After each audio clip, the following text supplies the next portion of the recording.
Good evening and welcome to the launch party, effectively, of the Growing Profitability and Sustainability Group. Hope you're all well. I hope you're all having a great evening, and tonight we're going to be going through some really excellent things with you, because obviously we're in a position where we're all really excited about growing our own businesses and making sure that we're making a difference to those people that we're looking to serve.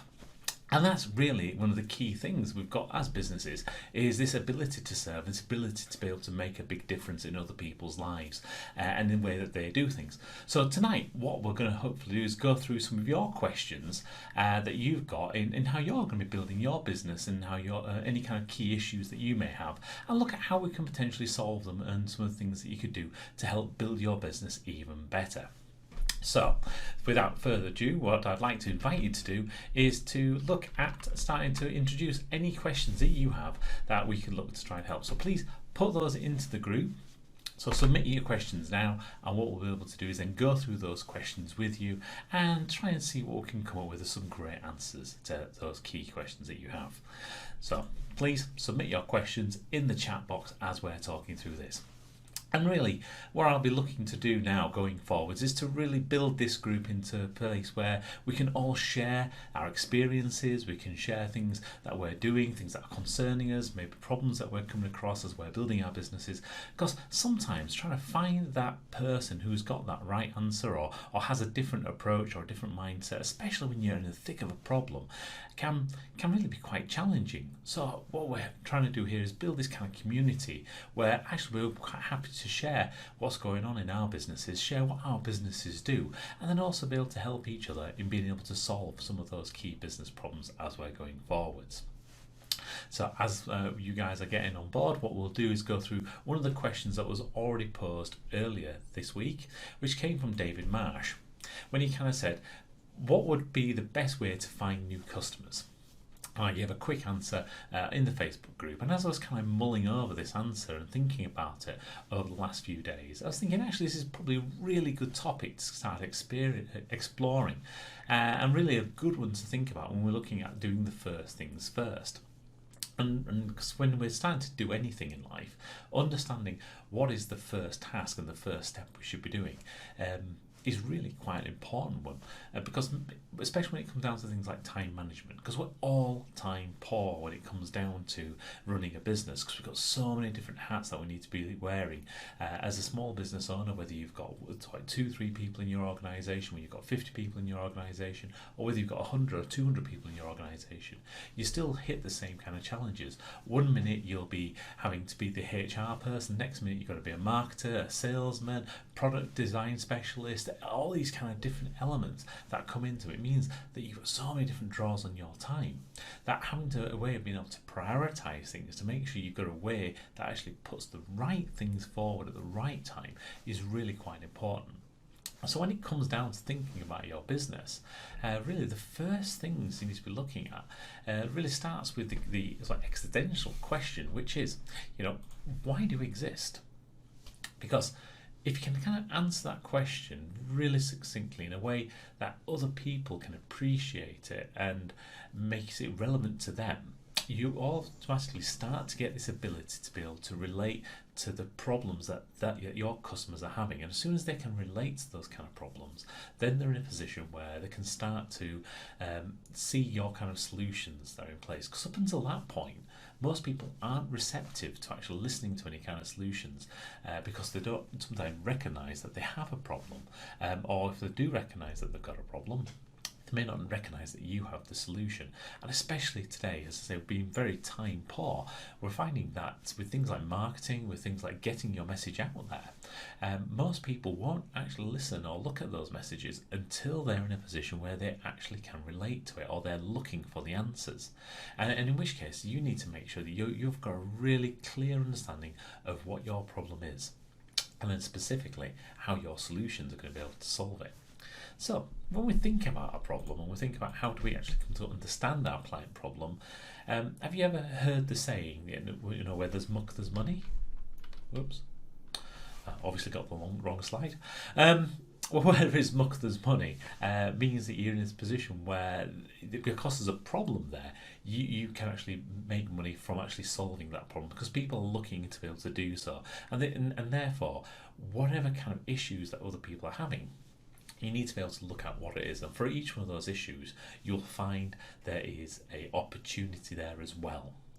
So let's look at some of those kind of issues and opportunities and how we can kind of develop things. So first of all, we need to be asking ourselves the questions: what is actually happening right now for our clients? And thank you very much for all the thumbs up, people. It's nice to see we've got a few people online. So what is actually happening right now inside their organisation, or to themselves in their personal lives, or in relation to the kind of problems that you solve? Do they actually recognise that problem? So, for example, it could be that they're experiencing something like a drop in sales. They could be feeling that they don't have the leadership skills that they need, and it's failing in other ways that their business is working. It could be that their product launch isn't going the way they thought it was, or it might be that actually they're not finding the right suppliers that can help them being able to get their product to market, or even being able to manufacture their product. So there's a whole host of different things that they could be having inside their business that be causing those problems. So when you think about how your solution fits into that, you think about all the different problems and how your client might be seeing them right now today. Now, alongside thinking about what is happening, we then need to start thinking about what should be happening. So what is it that the client's looking for? So, and where is it that they want to go? And what, effectively, they ask the question, what does good look like? Because if they can understand what good looks like to them, then straight away it can make a massive difference in how they're going to be perceiving things. Because if your solution suddenly solves their problem, and not only solves it, but takes them in step forward to where they're wanting to go, you've instantly built a great amount of respect and rapport with that client, because suddenly they can see themselves in a position where they no longer have the problem that they've currently got today, and in fact they're aiming more towards their solutions, towards their goals, and which direction they're kind of going. So hopefully this kind of makes sense as we're going through this, because then the last kind of thing we need to be thinking about is what happens if that problem is not addressed. Because it's great having an understanding of what's happening today, and it's great having an understanding of how your product can actually solve their problem. But many people, if they don't address the problem that they're experiencing, can end up in a position where they've got a massive amounts of issues going on inside their organisation, or inside their business, or in fact inside their own personal life. So if these are problems that aren't addressed, something that can be quite small can build and build and build. So take, for example, it could be something as simple as if you've got a cash flow problem inside your organisation. If you haven't looked at how you can deal with that cash flow problem straight away, or even identified you've got a cash flow problem, then what you'll find is what could have been a small fix in the first month may actually turn out to be a bigger problem in the second month. And by the time you got to month 3 or month 4, you could be in a position where you might actually lose your business. So understanding how you can identify some of these problems early, and understanding what the consequences are if you don't actually resolve them quickly, is another great way that you can get across to your clients and your customers how your solution can actually help them and build get them a bridge over from where their problem is right now to where they want to be. So those are kind of 3 key questions you want to be asking yourself as you're trying to build and understand what's the opportunity that your client's problems present them with, and all the different facets that could be presented as. Now, I know a lot of people kind of disagree with this position and kind of think actually you just build something and they will come. It's the old saying, isn't it? You build something and your customers will suddenly arrive. And to me, I don't believe this is true, certainly not in this day and age, because there's such a plethora of choice out there. People won't necessarily beat a path to your doorway because you're only the person who sells these specific type of widgets. In fact, you'll probably find there's a dozen, 2 dozen, or like 100 different people selling exactly the same widgets, and in many cases may even be cheaper. So how do you make sure that you get your widgets in front of the client when they need them? Is by really being able to make them identify that your widgets are that solution. And this is really where we come back to this whole piece of building your opportunity statement and making sure that your client can relate their problem to your solution. So how do we then go about building like the opportunity statement around it? Well, for me, I kind of identified 4 key things that you want to be looking for. Now, the first of these things is something that many people already do already, and you may find that you're already doing it inside your organisation for different aspects. But really, this comes down to if you don't do this, you will not have a way of quantifying what's going on. But when you do this, you've got a way of being able to show the client some very tangible values. And this is talking about making sure that your opportunity statement is measurable. So when you're looking at for their problem, identify, how can that problem be measured?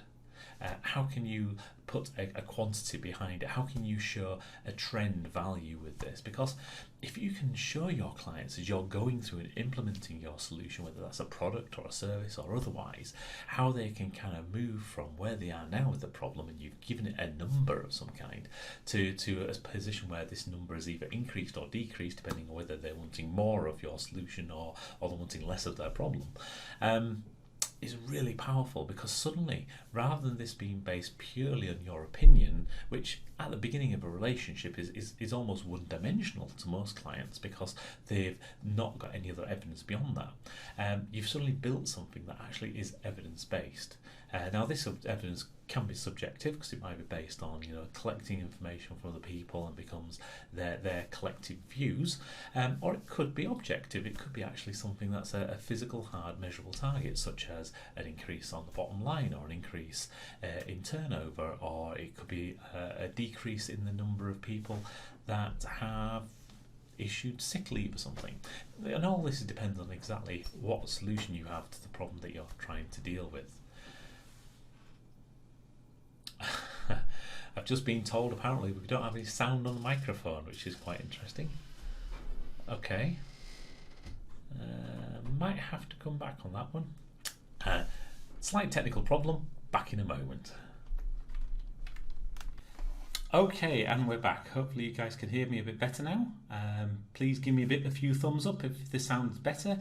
If it sounds worse, then please also let me know by commenting in the group. I'm looking forward to hearing some of the questions as you guys come through as well, and we'll see how we get on. Okay, so we were talking about making sure these things are measurable, and we're going to move now to the next component in this little solution, where we're looking at how we build your opportunity statement. Now, the next piece really is, if you get this right, it's just so clear what's going on, but when you get it wrong, you're in this position where actually you've got no clarity whatsoever, and in fact people just can't distinguish what's going on with their problem. And this really is around actually becoming specific. Now, it's all about being specific on your thinking, specific on how you're going to be measuring, and specific about what problem it is that you're trying to solve, or exact even. And as you're going through this process of being specific in those measurables, you can make sure that it addresses one singular issue, one singular problem. Because what you want to try and build is almost like a portfolio of things that you're going to be working with.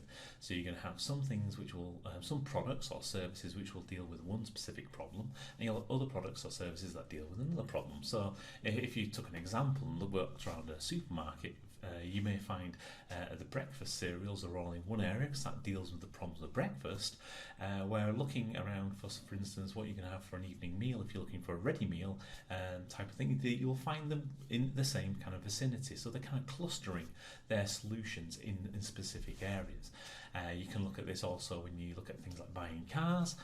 You can find you have utility vehicles in one kind of area, vans in another area, cars in another area. And again, it means that they're trying to be very specific about what kind of problems they're trying to solve, and exactly trying to target people in the right area. And this is where you can make sure that you're maximising your return on the investment that you're working with your client.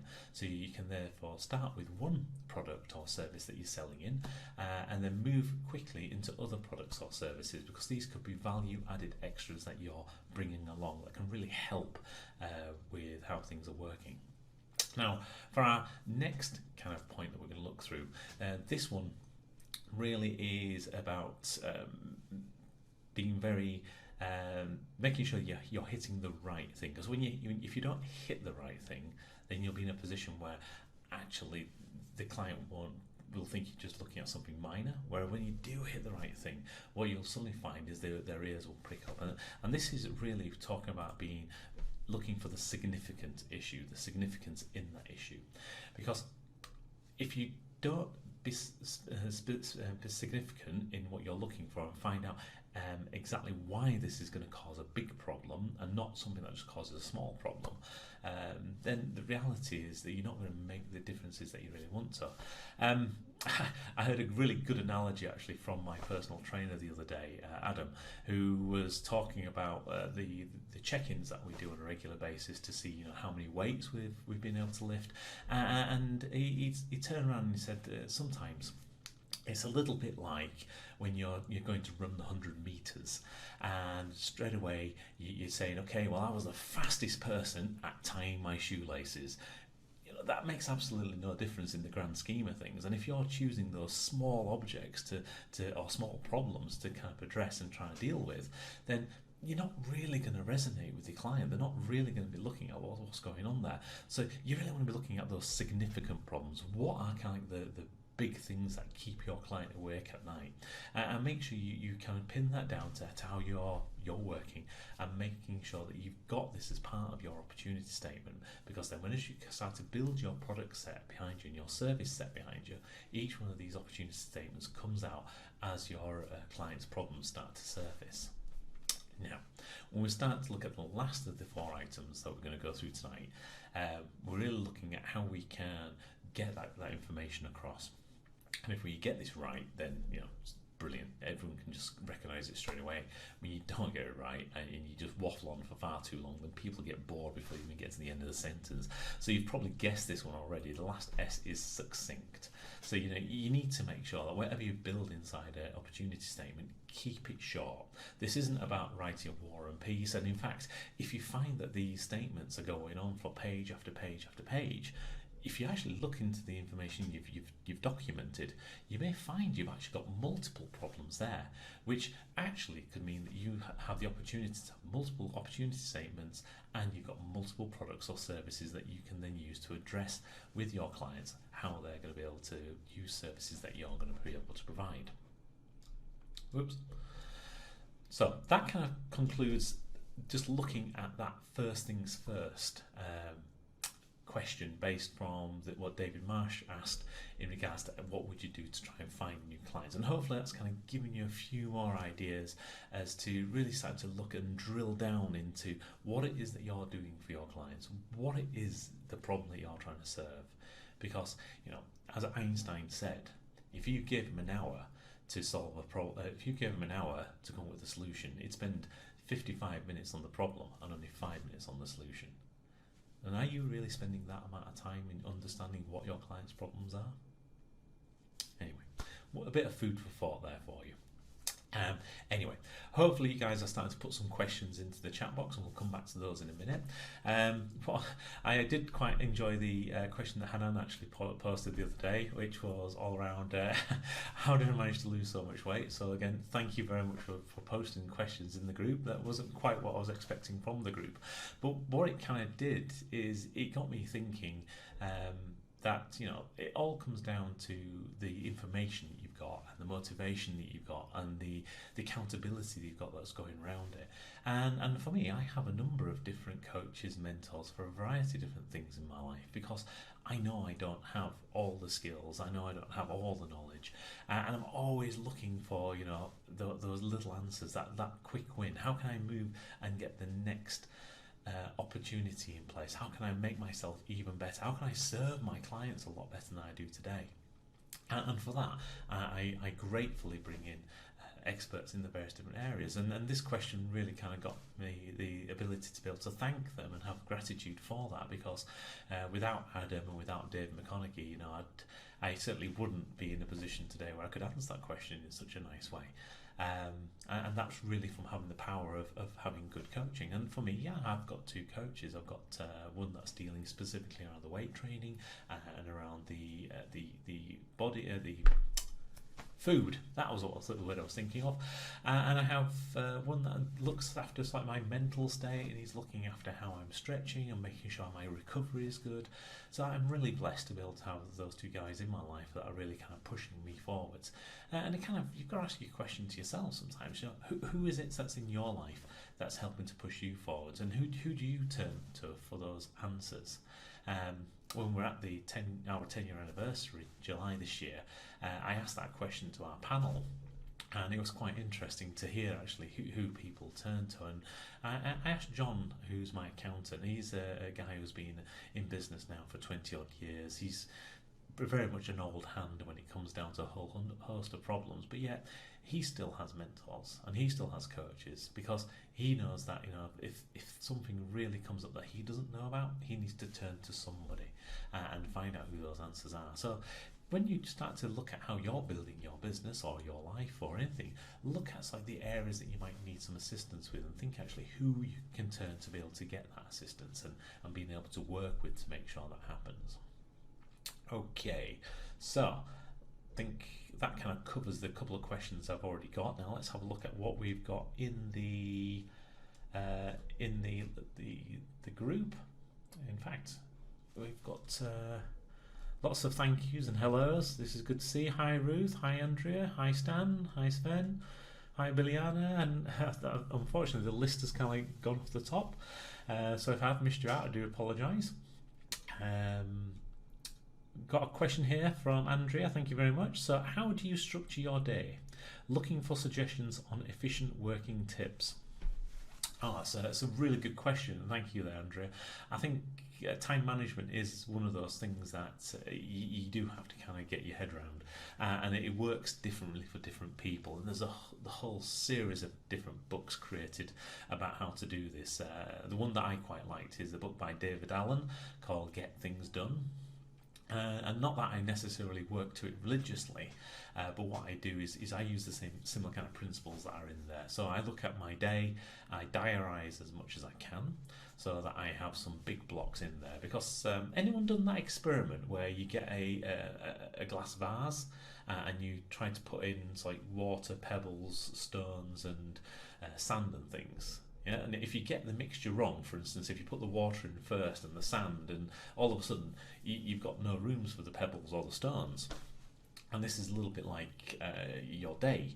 You need to kind of diarise in the big items. So you kind of take your vase and you put in the big stones, and you kind of drop those in. And then once you've kind of got the big stones dropped in, oops, sorry about that, guys. Then you can try and look at what other space do you have around it.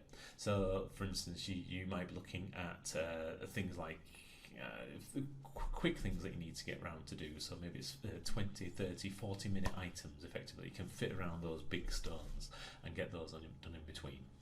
You fit those in. So this is the equivalent of putting the pebbles around the stones.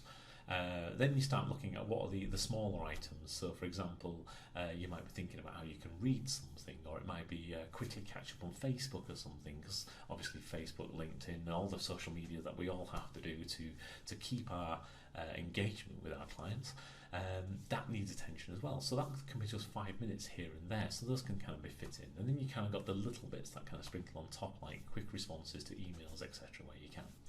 And that's like the water. And when you do it that way, you can usually fit all the content into your vase, into your day effectively. So for me, what my day tends to look like is I'm usually up at 5 o'clock in the morning. It's usually breakfast, off to the gym for an hour. It takes me 20 minutes to get to the gym, 20 minutes to get back. Usually second breakfast by that point. I do feel like I've turned into a hobbit. Lord of the Ring reference if you guys are not sci-fi people. And then you're kind of into the main part of the day. So for me, it then starts with calls. It's straight in with any kind of big project work that I might be looking to do, and I'll have this lot scheduled in. So for example, if I'm like writing a new budget or a strategy or a plan for a client, I will block out 2, 3, 4 hours depending on what it is that I'm doing. If I have to make key meetings with suppliers or vendors, etc., I'll put those in the diary as well. So that kind of fits all that in there. Then looking from the David Allen approach, what David Allen kind of says in Get Things Done is for every other task you've got, that you haven't kind of diarised, what you should do is prioritise it, just like all time management tells you to do. So anything you can get rid of it. Anything that you can delegate to somebody else, delegate it, get it off your plate. In fact, there is a whole module in my course that goes specifically through this. I'm trying to just quickly canter through for you. And effectively, when you get towards the end of it, what you want to be doing is making sure that you, alongside recording the tasks you are going to be doing, record where you can do them and when you need to have them done by. So, for example, we talked about the social media piece with LinkedIn, Facebook, etc. So, for general responses, you could do that anywhere. So, what you could do is you could record, so that task can be done against your mobile phone or on your laptop, and pretty much do it wherever you are. Whereas, for instance, if you're creating specific materials where you might need to use Canva or another design product to be able to pull together whatever image you need to go onto your marketing, or if you need to get onto your marketing agent to be able to get that information back and be able to see what they've done, that might take you a little bit longer, in which case you might want to specifically say, okay, this is going to be a longer task and I actually want to be sat at my desk to be able to do that. Same with things like, for instance, phone calls. If you know you've got a set of phone calls to make, you probably want to make sure you're in a quiet space for that, and you have your telephone with you. But it doesn't necessarily mean that you have to be in the office to do it. So if you're out and about because you're visiting clients or you're working on site with clients, then there's nothing stopping you finding an hour or finding half an hour in a quiet space to be able to do those calls with your phone and your laptop. If you're producing product where you need a specific set of tools, or maybe you deliver a service like where you need a specific set of tools, for example, if you're an electrician or if you're dealing with physiotherapy or something, then you might find that you need to make sure you say that you can only do those things when you have those tools or when you're in your practice area. And at that point in time, you know that you can only schedule those tasks for those kind of areas. And then if you use those principles to be able to help structure your day, what you'll find is by the time you get to around about the end of the day, you then can start look at what you're going to do towards the evening, where make sure you do spend some time turning off, because as much as we have a whole load of things that we do need to do, we also need to make sure we do take time for ourselves, and that is really important that we do stop and do take a little bit of time to relax. And this is not just the time you need to sleep. I'm looking at can get away with around about 6 to 7 hours worth of sleep a night, but it does mean that the last hour to 2 hours of a night I try to relax, read a book, unwind a little bit, usually speak with my wife or whoever I'm out with at that point in time, if I'm out with friends or if I'm out with colleagues or if I'm out with a client, etc., and just try to take that time to decompress a little bit from the day. Last thing before I do go to sleep though is I quickly run through what's happening the next day so that I'm not surprised when I wake up about what's happening. So hopefully, Andrew, that's kind of give you a few tips and hints as to how you can structure your day, and hope that works. So quickly looking through the list again, we've got Billiana. She says, "And people like me in between the pebbles." So you're working with the sand. Well, again, that's it. If you can outsource some of your big pebbles or your stones to other people, great. It means that you can just work with the other bits. Sven, in terms of your MESS guide and programs, I'm designing, creating a culture of high performance. Is this too vague? In terms of your MESS guide, the programs, create a culture of high performance. Okay, so when you're talking about creating a culture of high performance, that's kind of like the really chunked level. So it's kind of the high level kind of objective. When you look at high performance individuals or high performance organizations or high performance teams, they will have a number of different problems that you'll be looking to address. So when you're thinking about doing your problem statement against those, think about each of the different types of problems that they've got. So for example, with a high performing team, it might be around communication, it might be around task handoff, it might be around making sure that you have flow through that team so that there's no blockers, etc. And then try and break down each one of those problems so that you have a very clear statement that says how your high performance solution kind of fits each one of those problems. Because when you go visit a client, their issue might be they need a high performance team, or they need a high performance exec, or they need to become a high performance organization. the problems they're experiencing right now, the symptoms, as you might say, might not necessarily scream that straight away. So you need to have a way of being able to pull out of your kit bag the problem statements that kind of pin this issue you've got with the problem with the high performance solution that you have. Hopefully that kind of helps shape that. Happy to take further questions on that later. Miliana, always useful to know more tricks. Yeah, always good. Canva is a great tool. Agree with that, Sven. It is a brilliant tool. Okay. I think we've kind of come to the end of the questions that have come through on the list. Hopefully you guys have found this useful. If you have, please leave more comments, and what we're going to try and do is do this on a more regular basis. So we'll have this more of a Q&A session, and any questions that you have in between the times, then please leave them in the group. I'll look to try and get an answer out to you straight away, and then after that we'll look at trying to bring something into this this live session. So the last thing I'd like to say is enjoy building your growing, profitable and sustainable business, and I look forward to speaking to you again soon. Bye for now.